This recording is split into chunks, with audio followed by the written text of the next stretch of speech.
dilahirkan oleh pasangan sederhana berdarah Sumeneb Madura, Durah, dan Hakim.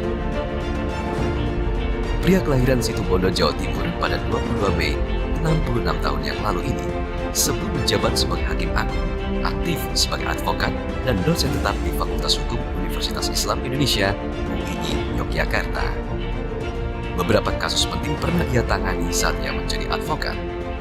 Di antaranya sebagai anggota tim pembela insiden Santa Cruz di Timor tahun 1992.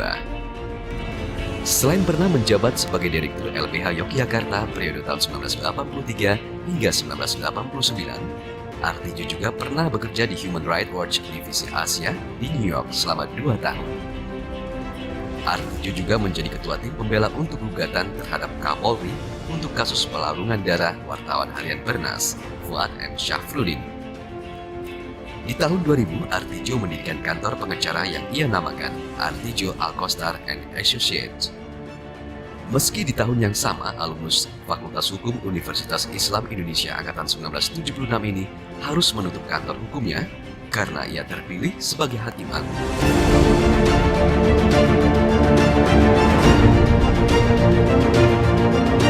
Artijo Alkostar merupakan seorang Hakim Agung yang mempunyai integritas yang tinggi. Saya kagum dengan beliau karena saking jujurnya, beliau sampai dijuluki sebagai Hakim Agung yang paling miskin. Hidupnya hanya untuk Indonesia. Bahkan setelah dipensiun pun masih mengabdi kepada negara dengan menjadi anggota Dewan Pengawas KPK. Beliau adalah mantan Hakim Agung dan juga Dewan Pengawas KPK yang memiliki integritas tinggi dan juga nilai-nilai luhur yang bisa kita ambil dan jadikan teladan sebagai kita pribadi dalam kehidupan sehari-hari maupun kita sebagai ASN untuk memberikan pelayanan prima dan juga untuk menjadi ASN profesional yang mantap. Kita Bapak Artijo Alkostar sebagai pelayan masyarakat sangat membanggakan. Sebagai Hakim Agung yang amanah, putusan-putusan beliau selalu memahami dan mengerti rintihan hati masyarakat yang mempertanyakan keadilan di Indonesia. Seorang Artijo pun turut menuliskan beberapa judul buku di bidang hasanah hukum. Hal ini membuktikan kompetennya seorang Artijo yang tidak hanya meningkatkan kapabilitas diri melalui belajar, tetapi juga turut andil dalam ikut mencerdaskan kehidupan bangsa dan membantu orang lain dalam belajar. Sikap loyal seorang Artijo Alkostar sudah tidak diragukan lagi.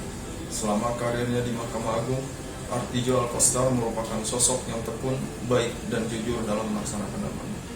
Keberanian beliau dalam menghukum tegas para koruptor tanpa pandang bulu, serta kesederhanaan dan kejujuran beliau dalam menjalani jabatan sebagai hakim merupakan salah satu sikap loyal terhadap jabatan dan profesi beliau sebagai hakim. Di samping kehidupan sehari-harinya yang sederhana, beliau juga menginspirasi banyak orang karena dapat meraih karir yang sukses tanpa celah.